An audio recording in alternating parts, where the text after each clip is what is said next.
안녕하세요. 여러분들과 함께 심화 문법 관찰하기 강의를 같이 진행해 볼 이기훈 선생님입니다. 이번 시간에는요, 우리가 수업 문법에서는 다루지 않지만 우리가 흔히 영어를 좀 더 공부해 보고 싶다 하면 공부하는 교재들 있죠. 예를 들면 Practical English Usage 같은 책들, 이런 책들을 보게 되면 흔히 나와 있는 내용에 대해서 설명드리려고 합니다. 그런데 이 내용은요, 그냥 문법적으로만 설명드리면 한 줄 설명이면 끝나요. 근데 그렇게만 설명드리면 조금 재미가 없으니까 통사론이라고 하는 거, 우리가 국어 문법을 공부해 보시면 통사론을 전부 다 배우셨을 거예요. 근데 영어 문법에서는 통사론을 안 배우셨죠. 왜? 우리는 원어민이 아니니까. 그리고 대부분의 이 영상을 보시고 계신 분들은 영어 전공자가 아니니까 통사론이라고 하는 걸 배우지 못했을 겁니다. 그래서 저는 오히려 새롭게 통사론을 접목시켜서 설명을 드리려고 합니다. 자, 통사론이라고 하는 건요, 문장 구조에 대한 이론이에요. 그러니까 제가 문장 구조에 대해서 어떤 식으로 장난을 치는지를 집중적으로 봐주시면 이해에 조금 더 도움이 될 것 같습니다. 자, 서론이 길었는데 바로 넘어가 볼게요. 자, 일단 0번에 써놓은 내용들을 여러분들이 먼저 읽어주셔야 됩니다. 뭐라고 써져 있죠? 문장 앞에 찍힌 별표는 그 문장이 비문법적인 문장이다, 비문이다 라는 걸 가리키는 것입니다. 그래서 제가 별표 찍어놓은 문장이 많이는 없어요. 그런데 그 별표 찍은 문장들 먼저 체크하고 지나갈게요. 2번에 B번 문장, 3번에 A번 문장 별표가 쳐져 있고요.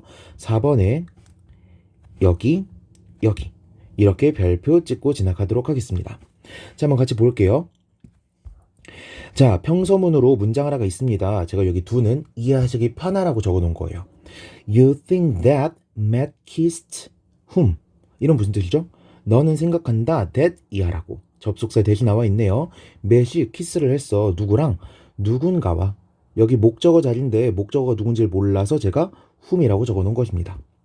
오케이. 자, 그런데 우리가 누군지 모르는 대상이 있을 때는요, 이걸 평서문으로 적지 않고 어떻게 적죠? 의문문으로 적잖아요. 그쵸? 그럼 의문문으로 한번 바꿔볼까요? 의문문으로 고치려면 어떻게 해야 돼요? 일단 주어와 동사의 어순을 바꿔주는 게 첫 번째고요. 그쵸? 그리고 문장 내에 모르는 내용이 있을 경우, 즉 WH 단어로 표현할 만한 부분이 있는 경우에는 그 WH 단어를 어디로 보내요? 문장의 맨 앞으로 보내게 되죠. 그래서 그 의문문으로 바꾼 꼴이 바로 이렇게 되는 겁니다. A 볼게요. What do you think Matt kissed? 제가 what이라고 잘못 적어놨네요. 이거 수정해야겠다. who라고 고치도록 하겠습니다. who 혹은 whom, who 혹은 whom. 제가 올려드린 자료들을 새로이 다운받으시는 분들은 who로 바뀐 자료를 다시 받게 되실 거예요. 자, 아무튼 Who do you think Matt kissed? 라고 하면 무슨 뜻이에요? 누가 그랬다고 생각해? 맷이 누구의 키스를 했다고 생각해? 라는 해석이 되죠. B번도 마찬가지입니다. 여기에 that이 적혀 있을 뿐, that이 적혀 있을 뿐, 문장 구조는 바뀌지 않았어요. Whom 혹은 Who do you think that Matt kissed? 둘 다 옳은 문장입니다.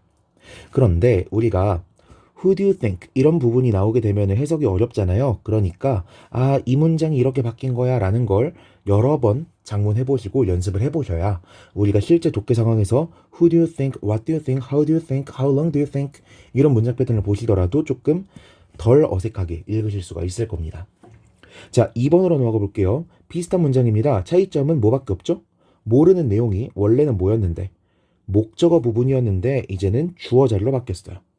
그래서 이 부분도 똑같이 주어 동사의 어순을 바꿔주고요.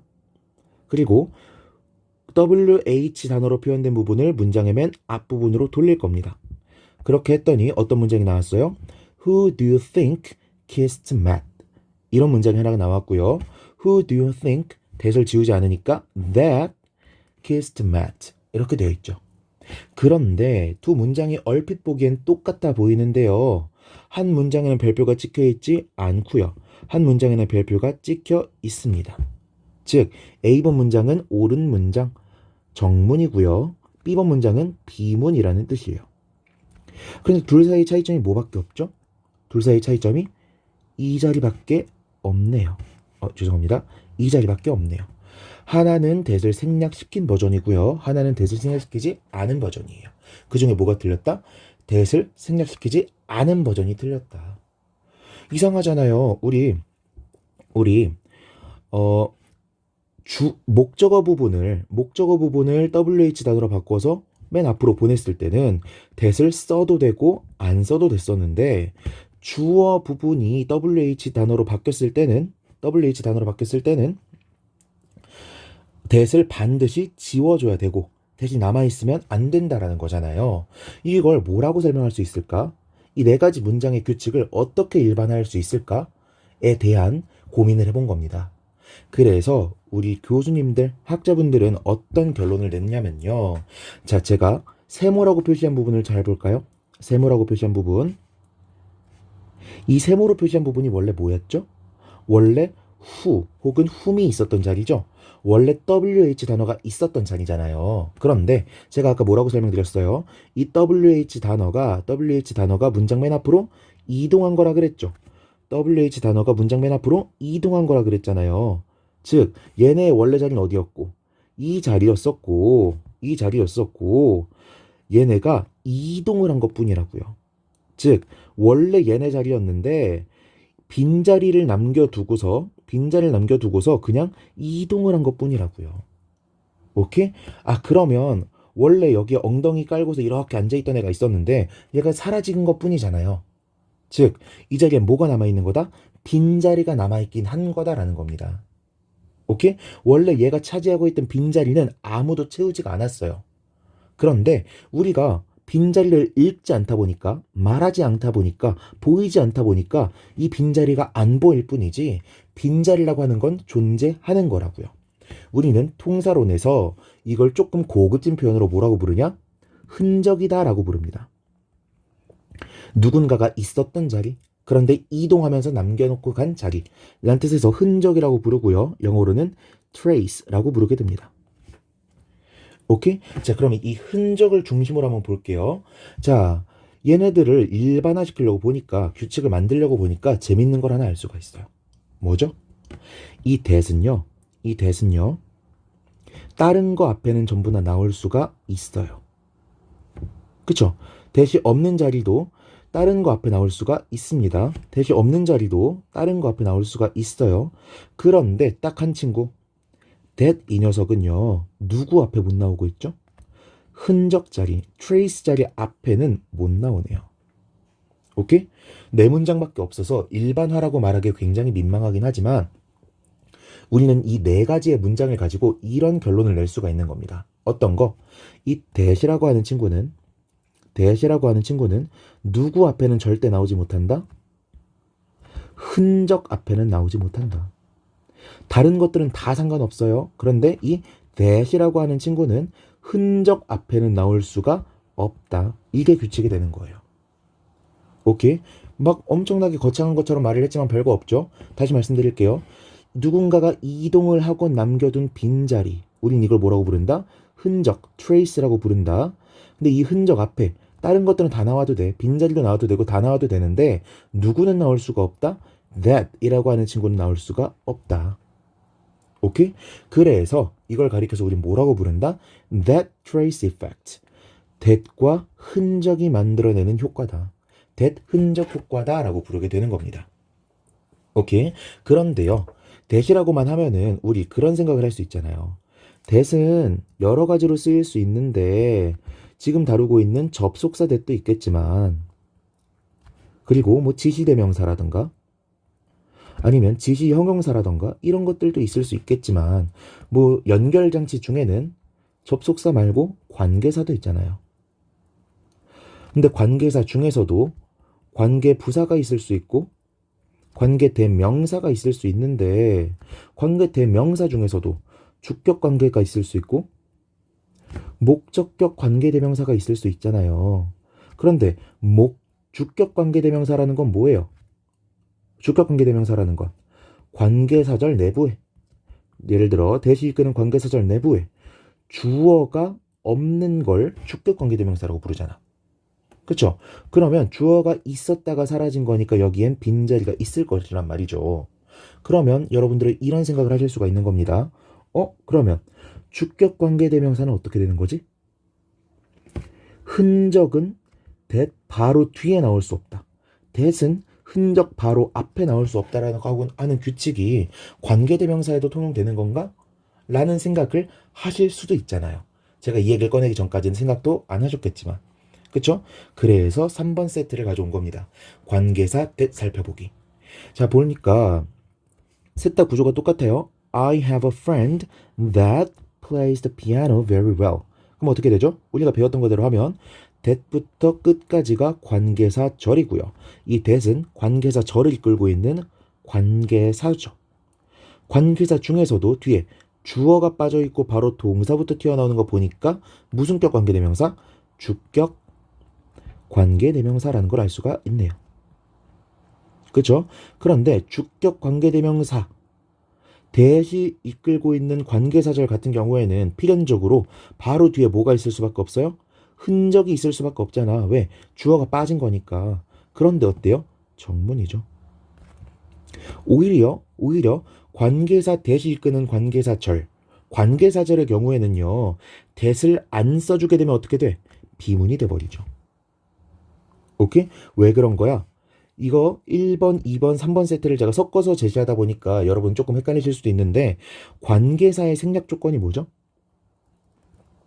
관계사의 생략.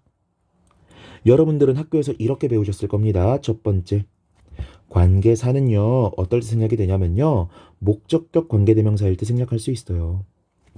두 번째, 관계 부사일 때 생략할 수 있고요. 세 번째, 주격 관계대명사는 생략을 할 수가 없지만요. 주격 관계대명사 플러스 비동사일 경우에는 한 번에 생략시킬 수가 있어요. 이렇게 배우셨을 겁니다. 오케이? 아무튼 여러분이 학교에서 배웠던 이 규칙을 그대로 적용한다고 하더라도 그냥 주격 관계대명사 얘 하나만은 생략이 돼요? 안 돼요? 안 된다라는 걸 알 수가 있는 거죠. 오케이? 그러니까 얘는 비문이란 걸 알 수가 있는 거고요. 오케이? 근데 제가 다른 강의에서 관계사의 생략 조건을 조금 수정해서 가르쳐 드렸어요. 관계사의 생략. 저는 조건으로 말씀드리겠습니다. 첫 번째, 뒤에 주어, 동사, 어순이 그대로 따라 나오고 있어야 됩니다. 두 번째, 제한적 용법의 관계사절이어야만 합니다. 제한적 용법이라는 건 무슨 뜻이죠? 관계사절이 명사절로 쓰이는 경우도 있고 형용사절로 쓰이는 경우도 있잖아요. 그럼 누구는 제껴야 돼? 명사절로 쓰이는 경우는 제껴야죠. 왜? 제한적 용법이라는 건 명사 수식의 기능을 한다는 거니까. 오케이? 그리고 하나 더. 우리가 관계대명사의 제한적 용법이라는 말은 굳이 언제 쓰는 거죠? 제한적 용법과 비제한적 용법. 비제한적 용법이 생소하시다면 제한적 용법과 계속적 용법을 비교할 때 쓰는 말이잖아요. 근데 제가 굳이 구태여 제한적 용법이라고 말을 했어. 그럼 누구는 생략시킬 수 없다? 계속적 용법을 이끌고 있는 대신 생략시킬 수가 제한적 용법을 이끌고 있는 관계사는 생략시킬 수가 없다라는 걸 알 수가 있는 거죠. 오케이? 자, 그러면 이런 규칙을 놓고 보게 되면요, 다시 한번 규칙을 정리할 수가 있습니다. 어떻게? 자, 이 부분 다시 한번 볼게요. 목적격 관계대명사가 나왔다는 건 어떻게 돼 있다는 거예요? that이라고 치면은 that 나오고요. 주어, 동사, 빈자리. 이렇게 돼 있다는 뜻이죠. 관계부사 같은 경우에는요, 꼭 목적어가 있을지 없을지 모르지만 그냥 삼형식 문장이라고 치면 주어, 동사, 목적어, 그 다음 부사어 자리가 빠져 있겠네요. 그쵸? 그런데 문제는 이겁니다. 주격 관계대명사 플러스 비동사, 이 친구는요, 관계사의 생략으로 볼 수 있을까요? 없을까요? 보셔도 상관은 없는데요. 제 생각에는 이건 관계사의 생략으로 볼 수가 없습니다. 왜? 관계사가 생략된 게 아니라요. 뭐가 사라진 거야? 관계사절이 축약된 거잖아요. 오케이? 저는 이거는 관계사절의 축약이라고 부르고요. 관계사절의 축약 같은 경우에도 제가 따로 영상을 찍어 놓았으니까 그것도 따로 참고를 하셨으면 좋겠습니다. 여기서 다루면 너무 영상이 길어지게 되니까요. 됐죠? 자, 아무튼 우리는 이렇게 정리해 볼 수가 있겠네요. 어떻게? 접속사 that과 관계사 that은 따로 봐야 될 것 같다. 이 둘을 묶어서 생각하면 머리 터진다. 둘은 다른 친구다 라고 정리를 할 수가 있겠습니다. 자, 그렇다면요, 제가 지금 쭉 이렇게 설명드린 내용은 Kearney라고 하는 교수가 쓴 syntax, 통사론이라고 하는 교재에서 예문들을 가져온 거고 설명을 가져온 건데요. 그렇다면 통사론 말고는 이걸 안 가르치는 건가? 그렇다면 우리가 이걸 꼭 알 필요가 있나? 라는 생각을 하실 수가 있잖아요. 그래서 제가 맨 첫 시작부에서 말씀드렸던 Practical English Usage, 우리가 PEU라고 부르는 이 교재에도 비슷한 설명이 있어서 가져왔습니다. 자, 앞에 나와 있는 예문들은 한번 쭉 읽어보시면 되겠는데 공통적으로 보니까 that을 쓸 수도 있고 쓰지 않을 수도 있다라고 괄호를 쳐놨잖아요. 근데 어떤 경우죠? 뒤에 보니까 주어가 살아있고 주어가 살아있고 주어가 살아있어. 그럼 누가 사라진 거야? 목적어가 사라져 있고 목적어가 사라져 있고 목적어가 사라져 있다는 걸 알 수가 있겠네요. 그렇죠? 자, 그렇다면 아래 설명 봅시다. that은 생략될 때가 많으며 의문사가 종속절의 주어에 해당할 경우에는, 즉 대절이 이렇게 있었으면은 주어, 동사, 목적어 중에서 주어를 WH 단어로 바꾸어서 앞으로 이동시킨 경우에는, 즉 that 다음에 바로 흔적이 나와야 될 것 같은 경우에는 어때야 된다? 반드시 that을 생략시켜줘야만 한다라는 거죠. 아래 예문 보니까 Who do you think is outside? 라고 하면 밖에 있는 사람이 누굴까? 라는 의미가 되는데요. Who do you think that is outside? 라고 that을 생략시키지 않고 쓰게 되면은 비문이 되네요. What do you suppose will happen now? 이제 무슨 일이 이루어질 것 같아? 라는 말을 하고 있는데 만약에 여기다가 that을 지우지 않고 남겨두게 되면은 What do you suppose that will happen now? 이렇게 되죠. 이건 어떻게 된다? 비문이 된다 라고 나와 있네요. 오케이. 지금까지 이야기 주고받은 내용은 제가 이렇게 정리로 남겨두었으니까 나중에 다시 한번 복습하실 때는 이 내용을 보시면 될 것 같고요. 제가 이번 영상을 찍을 때는 이 네 가지의 자료를 참고해서 자료를 만들었습니다. 여러분들도 이 자료를 참고하시면 좋을 것 같습니다. 자, 여기까지 해서 심화문법 관찰하기 That Trace Effect에 대한 설명 마치도록 하겠고요. 이번 강의가 여러분에게 도움이 됐거나 조금 새로우셨다면 좋아요와 구독 눌러주시면 감사드리겠고, 도움이 되지 않으셨다면 다른 도움이 되는 영상을 찾아보시면 좋을 것 같습니다. 자, 이상 이번 영상 마치도록 하겠습니다. 수고하셨습니다.